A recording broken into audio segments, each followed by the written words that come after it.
Hello friends, now lecture number 4 in 7.1 group 15 elements physical properties. Just you see physical properties already we learned. हमने physical properties पढ़ लिया लेकिन यहाँ पे जो सेंटेंस लिखे गए हैं उसमें से शॉर्ट क्वेश्चन आते हैं. तो यहाँ पे पहला है polyatomic. What is the meaning of polyatomic? You know that suppose we consider nitrogen.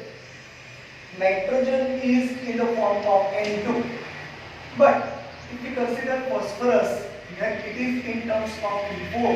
That means it is a tetraatomic. Here, tetraatomic means what? It's a more than 2 atoms. That's why it's considered as polyatomic. Here it is a diatomic. So remember this.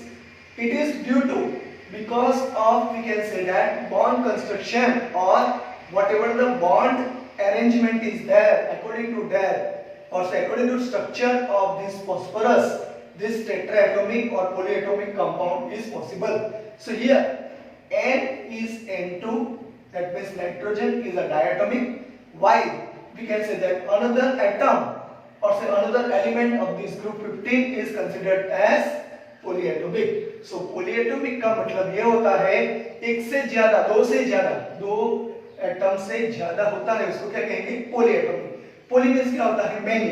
Atom means क्या होता है? Atoms. इस तरीके से पोलीएटॉमिक compounds हमें मिलते हैं. N2 is a डायएटॉमिक. डायएटॉमिक का मतलब क्या होता है? नाइट्रोजन के बीच में ट्रिपल बॉन्ड है, आप ऑलरेडी पढ़ चुके हो. और N2 is a diatomic gas while all others are we can say that solids. दूसरे सब क्या है? सॉलिड्स हैं. आपको याद रखना पड़ेगा. Metallic character, we already learned this one. What is meaning of metallic character? Metallic character increases down the group. इसका मतलब क्या होता है? अगर हम सोचें कि यहाँ पे ग्रुप 15 में नाइट्रोजन, फॉस्फोरस, आर्सेनिक, एंटीमनी और बिस्मथ, इसके बारे में हम सोचें तो यहाँ पे नाइट्रोजन जो है फर्स्ट ग्रुप का एलिमेंट है, उसके बाद में फॉस्फोरस, उसके बाद में आर्सेनिक, उसके बाद में एंटीमनी और उसके बाद में बिस्मथ आता है. यहाँ पे नाइट्रोजन में जो भी सेंटर है उसके साथ ऑर्बिट जो है वो बहुत ही नजदीक है, यानी कि यहाँ से इलेक्ट्रॉन रिलीज करना मुश्किल होगा. आपको याद रखना पड़ेगा कि इलेक्ट्रॉन रिलीज करना मुश्किल है, उसका मतलब यह होता है कि उसकी आयनेशन एंथैल्पी ज्यादा है. तो उसी तरीके से अगर हम डाउन द ग्रुप चले जाते हैं तो nitrogen, phosphorus, arsenic, antimony, bismuth यानी कि एटॉमिक नंबर इंक्रीज होता है. एटॉमिक नंबर इंक्रीज होता है तो ऑर्बिट भी इंक्रीज होंगी. तो जो सेंटर है और ऑर्बिट है उसके बीच में ज्यादा गैप होगा, तो उसके वजह से effective nuclear charge, positive nuclear charge क्या होगा?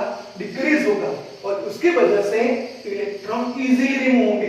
तो यहाँ पे हम कह सकते हैं कि नाइट्रोजन और फॉस्फोरस जो है वो क्या है? नॉनमेटल्स. आर्सेनिक और एंटीमनी क्या है? मेटलॉइड्स. और बिस्मथ क्या है? Typical metals. तो यहाँ पे लिखा है nitrogen, phosphorus are nonmetals, arsenic, antimony are metalloids, and bismuth is a typical metal due to decrease in ionization enthalpy and increase in atomic size. यहाँ पे मैंने एक्सप्लेन किया, वो अगर आप समझ गए होंगे तो ये सेंटेंस बहुत ही इजी तरीके से आप जान पाएंगे. ओके, अनदर बॉइलिंग पॉइंट, इसके बारे में भी हमने पढ़ लिया है, लेकिन यहाँ पे एक सेंटेंस है increase from top to bottom in a group. ये भी हमने डिस्कस कर लिया है, लेकिन आपको याद रखना पड़ेगा it is increase top to bottom. Top ये है, बॉटम ये है, तो यहाँ पे क्या होगा? इंक्रीज होगा. melting point increase up to arsenic and then decrease up to bismuth due to inert pair effect. आपको ये वर्ड याद रखना पड़ेगा, inert pair effect. इसका मतलब यह होता है कि जिस तरीके से हम नाइट्रोजन से फॉस्फोरस, आर्सेनिक, एंटीमनी, बिस्मथ तक जाते हैं, ऑर्बिट इंक्रीज होगी. ऑर्बिट इंक्रीज होगी तो लोन पेयर ऑफ इलेक्ट्रॉन हमें मिलेंगे और उसकी वजह से इनर्ट पेयर इफेक्ट का जो फिजिकल प्रॉपर्टीज है उसकी वजह से मेल्टिंग पॉइंट उसका क्या हो रहा है, डिक्रीज हो रहा है। और बिस्मथ क्या है, टिपिकल मेटल है, इसकी वजह से उसका मेल्टिंग पॉइंट डिक्रीज हो रहा है। Except nitrogen all the elements shows allotropy. ये आपको याद रखना पड़ेगा कि ग्रुप 14 में आप जानते हो कि कार्बन है, तो कार्बन के एलोट्रोप्स आप पढ़ चुके हो। कितने हैं कार्बन के एलोट्रोप्स? है डायमंड, ग्रेफाइट एंड फुलेरिन। तो वो क्यों है, उसका मतलब ये होता है कि उसका कंस्ट्रक्शन जो होता है स्ट्रक्चर की वजह से उसके एलोट्रोप्स मिलते हैं, यानी कि जो कार्बन है उसके बीच में डबल बॉन्ड आ जाए तो डबल बॉन्ड की कंस्ट्रक्शंस के हिसाब से हमें ग्रेफाइट मिलेगा। अगर सिंगल बॉन्ड है तो उसकी वजह से क्या मिलेगा, डायमंड। और अगर टिपिकल है यानी कि जस्ट लाइक बल्कि फुटबॉल लाइक स्ट्रक्चर है जिसमें पेंटागोनल और हेक्सागोनल के जो कार्बन अरेंजमेंट होते हैं उसमें हमें क्या मिलेगा, फुलेरिन। उसका मतलब ये होता है it's depend on bond energy. Allotropes किस पे डिपेंड करेंगे, बॉन्ड एनर्जी पे डिपेंड करेंगे।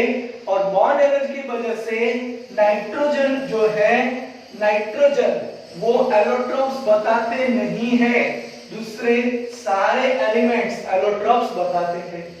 ये आपको याद रखना पड़ेगा। यहाँ पे it's depend on only bond energy, ये टॉपिक याद रखो, बस इतना ही।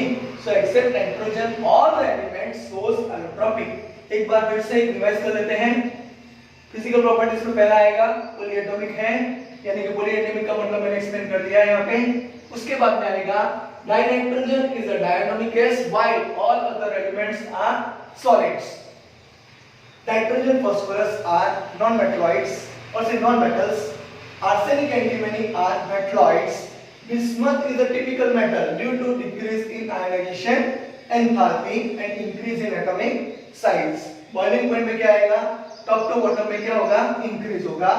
Melting point में increase up to arsenic and then decrease up to bismuth due to inert pair effect, आपको याद रखना पड़ेगा।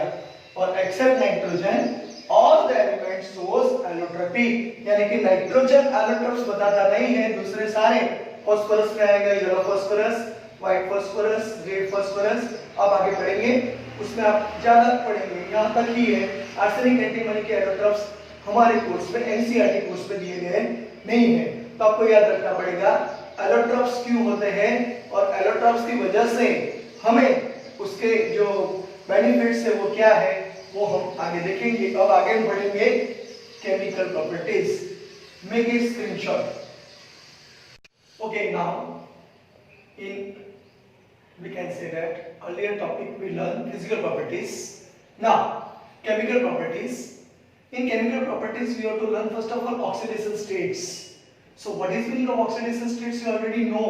Suppose you don't know, then you remember that suppose we can say that oxidation states of nitrogen. So here nitrogen electronic configuration if you know, then it becomes very easy to explain oxidation states or oxidation number. So here nitrogen Z is equal to 7 He or 2s2, and here we can say that 2p x1 2p y1 2p z1, ये आप जानते हो। इसका मतलब ये होता है कि यहाँ पे अगर इलेक्ट्रॉन हम रिलीज करना चाहें तो कितने इलेक्ट्रॉन रिलीज कर सकते हैं, तो पहले याद रखो यहाँ पे p ऑर्बिटल जो फील्ड है वो हाफ फील्ड है, यानी कि ये 3 इलेक्ट्रॉन अगर चले जाते हैं तो +3 वैलेंसी यानी कि +3 ऑक्सीडेशन स्टेट्स भी मिल सकता है। अगर 3 इलेक्ट्रॉन ऐड होंगे तो -3 मिल सकता है।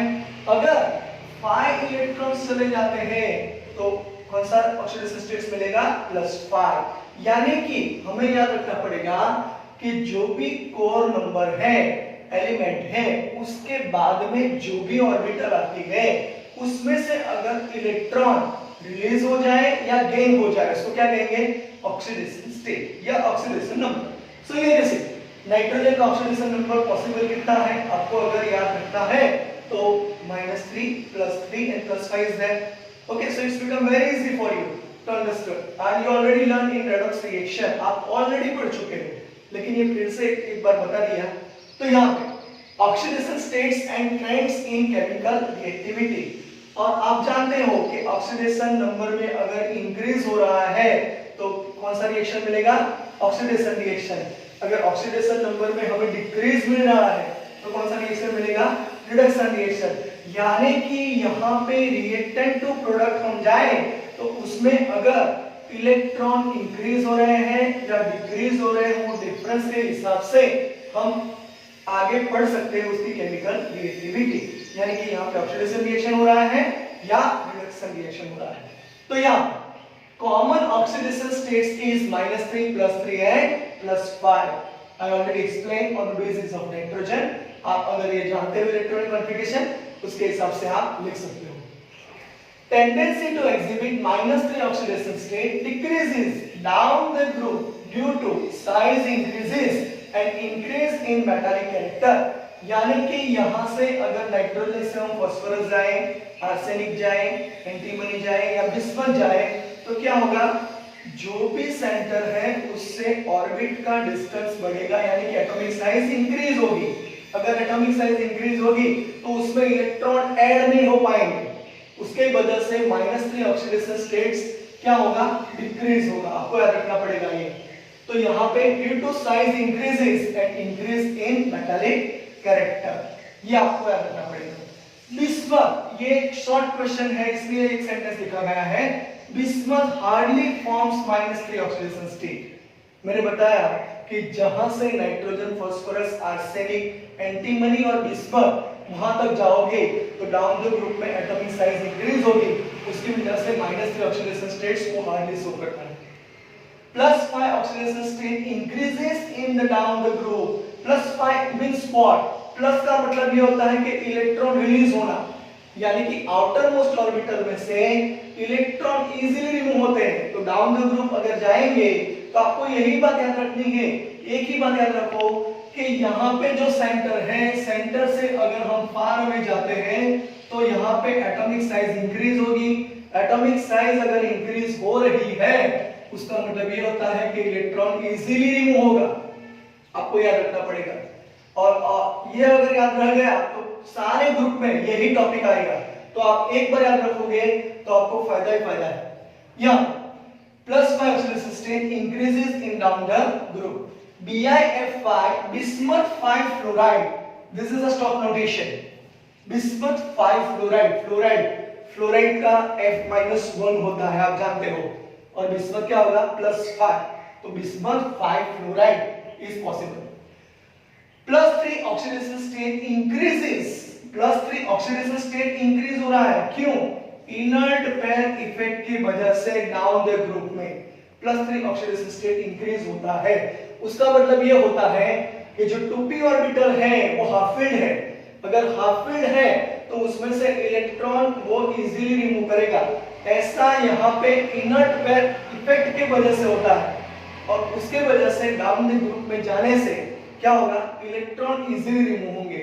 यहाँ पे जो लिखा गया है, नाइट्रोजन मोस्ट प्रोबेबली +1, +2 और +4 फॉर्म करता है, और जो ऑक्सीडेशन नंबर है वो यही है। फास्फोरस का आएगा +1 और +4। It's depend on different type of structures. अगर हम दूसरे कंपाउंड लेते हैं उसके हिसाब से, अगर nitrogen we can say that attached with oxygen, at that time we can say that the oxidation number is change or oxidation states is also change। यहाँ पे फास्फोरस +1 +4 है, उसका मतलब ये होता है when phosphorus reacts with oxygen it form oxo acids। याद रखो, oxo acids का मतलब क्या होता है? नाइट्रोजन अगर ऑक्सीजन के साथ अटैच हो जाए तो उसको क्या कहेंगे? Oxo acids. फास्फोरस अगर ऑक्सीजन के साथ अटैच हो जाए उसको क्या कहेंगे? फास्फोरस एसिड, यानी कि उसको भी ऑक्सो एसिड्स ही कहेंगे, वो आगे हम पढ़ेंगे। तो ये बात आपको याद रखनी पड़ेगी। फिर से एक बार, यहाँ पे केमिकल प्रॉपर्टीज जो हमने ली है उसका जो मेन पार्ट्स है वो ऑक्सीडेशन स्टेट्स हैं, और उसकी ट्रेंड्स केमिकल रिएक्टिविटी में कैसे होती है ये एक्सप्लेन यहाँ पे किया गया है। कॉमन ऑक्सीडेशन स्टेट क्या आएगा? -3 +5 and +5, -3 +3 and +5।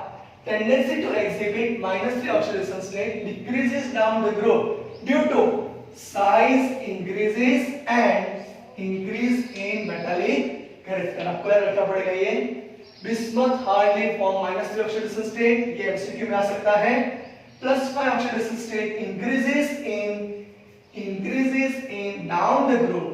BiF5 bismuth 5 fluoride is formed. +3 oxidation state increases due to inert pair effect. आपको ये रखना पड़ेगा in a down the group.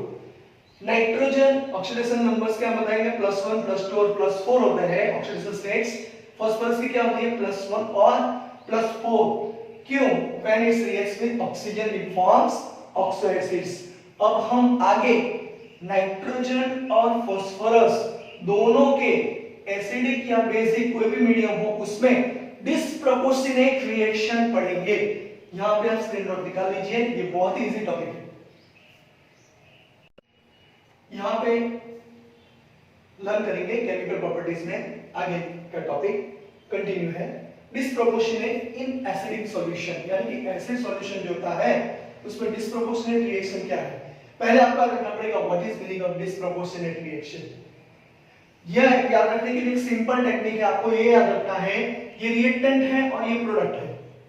Reactant में से अगर हमें प्रोडक्ट मिलता है तो यहां पे आप देखिए कि नाइट्रस एसिड है, अगर वो डिकम्पोज हो जाए यानी कि यहाँ पे हम हीट कर दें तो नाइट्रिक एसिड H2O और नाइट्रिक ऑक्साइड में कन्वर्ट हो जाएगा.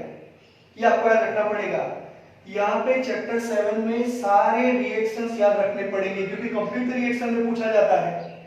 या यहाँ पे disproportionate reaction explain on the basis of nitrous acid and phosphorus acid, ये भी पूछा जा सकता है.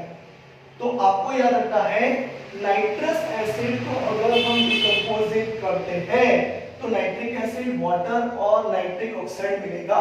याद रखने की टेक्निक यही है, नाइट्रस एसिड में से हमें मिलेगा नाइट्रिक एसिड, नाइट्रिक ऑक्साइड, याद रखो, और वाटर तो रिमूव होगा ही. सही है. तो यहाँ पे देखिए HNO2 यानी कि नाइट्रोजन का जो ऑक्सीडेशन स्टेट है वो +3 है. किस तरीके से आया तो यहाँ पे मैं बताता हूं. यानी कि HNO2 आप लिख दीजिए.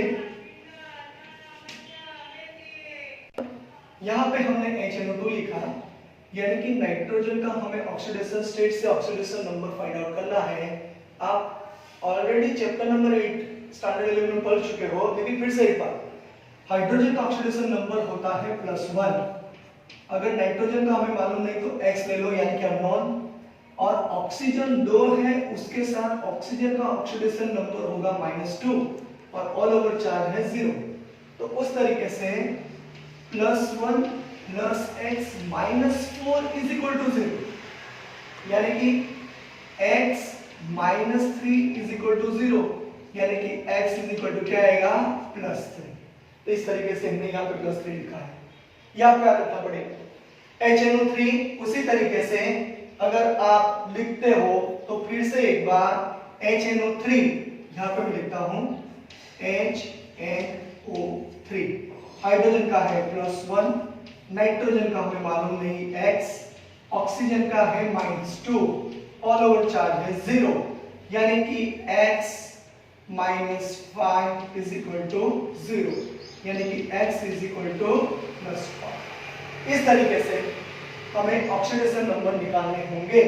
नाइट्रिक ऑक्साइड क्या क्या आएगा, नाइट्रोजन का x ले लो तो N प्लस भी कहेंगे, क्या कहेंगे -2 = 0, तो यानी कि N -2 x -2 = 0, तो क्या आएगा +2. आपको क्या देखना है यहाँ पे, +3 में से +5 हो रहा है, इसका मतलब क्या होता है ऑक्सीडेशन नंबर इंक्रीज हो रहा है, तो उसको क्या कहेंगे ऑक्सीडेशन रिएक्शन. और यहाँ पे देखिए +3 to +2 यहाँ पे क्या आ रहा है डिक्रीज हो रहा है, इसको क्या कहेंगे reduction reaction. That means what, only one reactant is there which is undergoes oxidation reaction as well as reduction reaction with respect to two different product, and that is nothing but disproportionate reaction. ये आपको याद रखना पड़ेगा. Disproportionate reaction बहुत ही important है. तो यहाँ पे नाइट्रोजन का हमने एक्सप्लेन कर लिया. तो यहाँ पे डिस्प्रोपोर्शनेट एसिडिक सॉल्यूशन यानी कि एसिडिक मीडियम में होता है वो +3 to +5 oxidation number increases, +3 to +2 oxidation number decreases. जिसमें ऑक्सीडेशन नंबर इंक्रीज हो रहा है उसको ऑक्सीडेशन रिएक्शन कहेंगे. और जिसमें डिक्रीज हो रहा है इसको क्या कहेंगे, रिडक्शन रिएक्शन। तो आपको याद रखना है in nitrogen +1 to +4 tends to disproportionate in acidic solution। ये एमसीक्यू क्वेश्चन में आ सकता है, एनसीईआरटी टेक्स्ट बुक में दिया गया है, बहुत ही इंपॉर्टेंट है। तो आपको याद रखना पड़ेगा +1 to +4 tends to disproportionate in acidic solution। दूसरा जो फास्फोरस का दिया गया नहीं है लेकिन यहाँ पे हमने लिया है, तो फास्फोरस के बारे में हम जान ले। Nearly all intermediate oxidation states disproportionate into +5 and +3 both in alkali यानी कि बेसिक एंड एसिडिक। आप एसिडिक और बेसिक दोनों में आप ये जान सकते हो कि डिस्प्रोपोर्शनल रिएक्शन हो रहा है। तो एक एग्जांपल दिया गया है H3PO3 is known as phosphorous acid. अगर उसको थर्मल डिकम्पोजिशन करेंगे तो उसमें से मिलेगा फास्फोरिक एसिड और PH3, इसको क्या कहेंगे, फॉस्फाइन। आगे आएगा ये फॉस्फाइन। तो यहां से फिर से एक बार अब ऑक्सीडेशन नंबर निकालना आसान हो गया, आप जानते ही हो। हाइड्रोजन का +1 है, ऑक्सीजन का -2 है। अगर आप प्रैक्टिस करोगे तो आपको पता चलेगा कि फास्फोरस का कितना आएगा, +3। यहाँ पे H3PO4 है, फास्फोरस का कितना आएगा, +5। PH3 है तो फास्फोरस का कितना आएगा, -3। याद रखना हाइड्रोजन +1 होगा, यानी कि x + 3 = 0, तो x = क्या आएगा, -3। तो +3 to +5 क्या हो रहा है, इंक्रीज, यानी कि oxidation number increases, it shows oxidation reaction. +3 to -3 क्या हो रहा है, ऑक्सीडेशन नंबर डिक्रीज हो रहा है, इसका मतलब क्या होगा, रिडक्शन रिएक्शन। और याद रखने का ये भी है, arsenic, antimony and bismuth they form +3 oxidation states increasing stable with respect to disproportionate reaction। याद रखना पड़ेगा +3 ऑक्सीडेशन स्टेट्स में इंक्रीज हो, लेकिन ये हमारे सिलेबस में नहीं दिया गया, ये सेंटेंस याद रखना है। दूसरा कोई डिस्प्रोपोर्शनल रिएक्शन दिया गया नहीं है। तो आपको याद रखने की टेक्निक में फिर से बता देता हूं, अगर आप देखो कि डिस्प्रोपोर्शनेट रिएक्शन है, उसका मतलब क्या होता है कि यहाँ पे हमने नाइट्रस एसिड लिया, उसमें से क्या मिलेगा, नाइट्रिक एसिड और नाइट्रिक ऑक्साइड दो मिलेंगे। तो एक क्या होगा, इस एक में इंक्रीज होगा ऑक्सीडेशन नंबर और दूसरे में क्या होगा, ऑक्सीडेशन नंबर डिक्रीज होगा। जिसमें ऑक्सीडेशन नंबर इंक्रीज हो रहा है उसको क्या कहेंगे, ऑक्सीडेशन रिएक्शन, और जिसमें डिक्रीज हो रहा है उसको क्या कहेंगे, रिडक्शन रिएक्शन। इस तरीके से डिस्प्रोपोर्शनल रिएक्शन याद रखने की टेक्निक आपको याद रखनी पड़ेगी। ये दो रिएक्शन है, बहुत ही इंपॉर्टेंट है, बैलेंस भी करना पड़ेगा, सही है। तो आपको याद रखना पड़ेगा, यहाँ पे चैप्टर 7 में बहुत सारे रिएक्शन आएंगे। उस रिएक्शन में आपको रिएक्टेंट दिया गया होगा, एरो लगा के आपको प्रोडक्ट लिखना है, उसका 1 मार्क है। बहुत ही इजी है, एक्चुअली इजी है। अगर आप कोई टेक्निक सीख लो, यहाँ पे हमने जो बताया वो टेक्निक याद रह जाए तो बहुत ही सिंपल है। तो आपको याद रखना पड़ेगा इस तरीके से केमिकल प्रॉपर्टीज डिस्प्रोपोर्शनेट रिएक्शन की, नाइट्रोजन और फास्फोरस की यहाँ पे जो मैंने बताई वो आपको याद रखनी पड़ेगी। और आर्सेनिक, एंटीमनी, बिस्मथ का +3 oxidation states increasing stable with respect to disproportionate reaction याद रखना पड़ेगा, ये सेंटेंस इंपॉर्टेंट है। उसके बाद में आएगा नाइट्रोजन की कोवैलेंसी, और डी पाई पी पाई बॉन्ड क्या होता है वो भी यहाँ पे एक्सप्लेन कर देता हूँ, तो आगे के टॉपिक में हमें बहुत ही इजी रहेगा। तो अगला टॉपिक है कोवैलेंसी इन नाइट्रोजन। तो यहाँ पे जो भी लिखा गया है वो याद रखना पड़ेगा। 1 मार्क्स के क्वेश्चंस बहुत सारे हैं, एमसीक्यू क्वेश्चन में पूछे जाएंगे, तो स्क्रीनशॉट निकाल लीजिए। Okay, now in lecture number 4 just we continue topic in chemical properties, covalency. What is meaning of covalency? Covalency means what? Valency means what? And covalency means what? I explain here. Just you see, nitrogen is there, and if I write NH3, so here nitrogen, hydrogen, hydrogen, this way hydrogen, and one part of electron is present. This is known as covalency. So covalency means what? Nitrogen attached with how many atom is considered as covalency. Nitrogen कितने atom के साथ जुड़े हुए हैं उसको क्या कहेंगे, covalency. तो यहाँ पे देखिए nitrogen here restricted to a maximum covalency of 4। आप कहेंगे यहाँ पे तो 3 है, लेकिन मैं यहाँ पे कहूँगा कि NH3 के साथ अगर H+ हम ऐड कर दें तो हमें क्या मिलेगा NH4+, उसको हम क्या कहेंगे अमोनियम आयन। और अमोनियम आयन आप जानते हो वो स्टेबल है, उसके वजह से यहाँ पे कितने बॉन्ड फॉर्म होंगे, तो यहाँ पे अगर हाइड्रोजन लिख दे तो ये जो पूरा चार्ज है इसका वो कौन सा आएगा पॉजिटिव, यानी कि नाइट्रोजन के साथ अगर हम देखें तो ऐसे हमें फॉर्मेट मिलेगा, उसको हम क्या कहेंगे कोवैलेंसी, यानी कि यहाँ पे नाइट्रोजन हाइड्रोजन को इलेक्ट्रॉन दे रहा है, इस बॉन्ड को हम कहेंगे कोऑर्डिनेट कोवैलेंट बॉन्ड। और यहाँ पे जो 3 बॉन्ड है वो कौन से हैं कोवैलेंट बॉन्ड, यानी कि जो आउटर मोस्ट ऑर्बिटल है उसकी एटम, जो एटम के साथ आउटर मोस्ट ऑर्बिटल है वो इलेक्ट्रॉन शेयर करके जो बॉन्ड बनाए जाते हैं उसको क्या कहेंगे कोवैलेंट बॉन्ड। तो यहाँ पे क्या है restricted to maximum covalency of 4, remember here 4 bond is there, 1 2 3 and 4. This bond is shown by arrow. Who donated electron? Nitrogen donated electrons to hydrogen because hydrogen haven't any electron. H plus ion is there because H plus is nothing but H plus ion. Hydrogen Z is equal to 1 1s1. Suppose I say 1 electron is lost, so here H plus, that means what 1s0. There is no electron present in a hydrogen atom, so here covalency is considered as 4. Now you see nitrogen Z is equal to 7.